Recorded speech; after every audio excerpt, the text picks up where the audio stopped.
Ние се собравме овде заради да искажеме некој револт спрема директорите и раководството нивно за неиспочитување на неколку точки. Прва точка што ни беше што не го испочитува беше платата за 2008 што требаше да ја земе во 2018 година, ветена плата, од кој ни исплати само по 5000 денари линеарно. Немање на договори, не почитување на синдикатот, никакви конкретни од неговото доаѓање до ден денеска нема потпишано никакви договори и ништо конкретно не се случува во фирмава. Имаше состанок со премиерот Зоран Заев, од кој ние имавме состанок на 24.10.2017 година, на кој ни беше ветено дека ќе се најди решение за оваа фирма, ама до ден денеска ништо се нема најдено решение. Со последниот состанок со директорот што го овозможи со премиерот, не решија ништо конкретно. И заради тоа ние сме приморани во наредниве денови да го искажеме нашиот револт со штрајкој, со блокирање на патишта и други поригорозни мерки. Колку вработени сте? Околу 260 вработени сме во Имате фирма. работа, процес работите? Дел од погоните имаме работа, дел немаме работа. И таму кај што имаме работа немаме услови за работа. Повеќе од 10 дена немаме ни вода во фирмава, од кои причини ние не знаеме. Нема суровини, а и тие суровини што се набавени се без никаква документација и никаква декларација. Статусот на вработените здравствено, пензиско и Статусот на вработените, значи договоров со Зоран Заев нас не беше со премиерот дека од 6 месец 2012 година до ден денеска немаме исплатено придонеси и околу 14 плати и требаше тој проблем до нова година да се реши. Ама за сега нема никој слух за нашава фирма.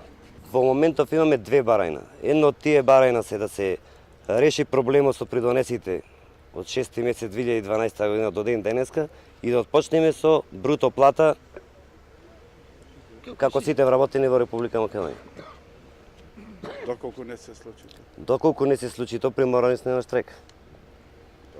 Ова значи дека го почнувате штрајкот или што? Да, со ова ние донесуваме денеска одлука дека го отпочнуваме штрајков и од утре почнуваме дали по улици или може во Скопје да се појди пред влада, мораме да преземеме некои наши мерки. За жал како да стана пракса да на неколку месеци или месечно да почнеме да се збираме овде пред капијата на Еврокомпозит и тоа не за да кажеме добри работи, туку лоши работи. Односно, да кажеме дека работите кои што требаше да се отпочнат да се решаваат, не се решаваат. 6 месеци поминаа од доаѓањето на новото раководство. До ден денеска, како што слушнавте од вработените, воопшто не е подобрена состојбата, ни во однос на обезбеденост со работа, ни во однос на услови за работа, ни во однос на плаќање на плати. И само се влошува состојбата со некои индиции кои што ги читаме и по порталите дека има и сомневање за некакви недозволени или криминални работи, за кои што дополнително сигурно ќе се произнесат и органите на прогон на оваа држава. Последно можам да кажам дека некаде бидејќи беше договорено, односно се очекуваше плата за месец јануари, истата не беше исплатена, туку таа не е за месец јануари, туку една за останата плата.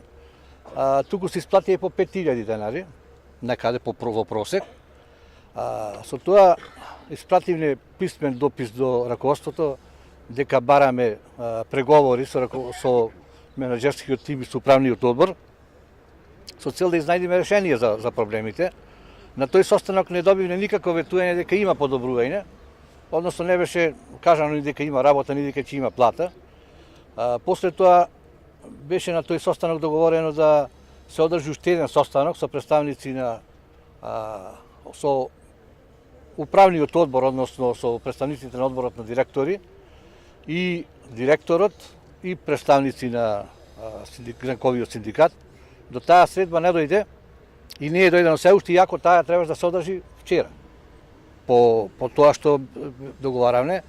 И сега останува на вработените да се одлучат што понатаму, бидејќи очигледно дека работите не се решаваат, односно нема ни на повидок некакво решение на проблемот. Нема решение нити за технолошкиот вишок, иако очекуваме да некаде до пред нова година има програма за технолошки вишек, односно за прекубројните работници да бидат испратени со одредена отпремнина и соопфат во законот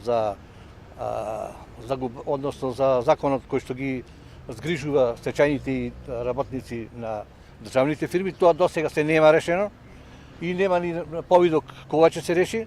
И со оглед на тоа да има работа само за 50 на души, кои што не можат да обезбедуваат плата за останатите 250, работниците се приморани на некои порадикални чекори, од нив зависи како тоа ќе биде понатаму. Очекуваме дека на ова наша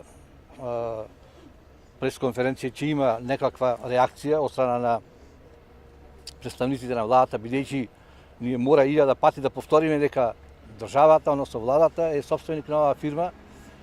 Таа е татко и мајка на фирмата.